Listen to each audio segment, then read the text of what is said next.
ബൈബിളിൽ ഒരു വചനമുണ്ട്, നിങ്ങൾ ഈ ആയുസ്സിൽ മാത്രം ക്രിസ്തുവിൽ പ്രത്യാശ വെച്ചിരിക്കുന്നുവെങ്കിൽ നിങ്ങൾ എല്ലാ മനുഷ്യരെക്കാളും അരിഷ്ടന്മാരത്രേ. ഒരിക്കൽ കൂടെ പറയാം, നാം ഈ ആയുസ്സിൽ മാത്രം യേശുക്രിസ്തുവിൽ പ്രത്യാശ വെച്ചിരിക്കുന്നുവെങ്കിൽ നാം എല്ലാ മനുഷ്യരെക്കാളും അരിഷ്ടന്മാരത്രേ.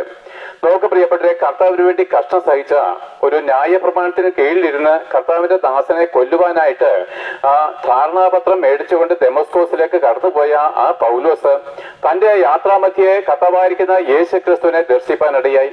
തനിക്ക് ആഴമായിരിക്കുന്ന ഒരു മാനസാന്തരം ഉണ്ടാകുവാനിടയായി.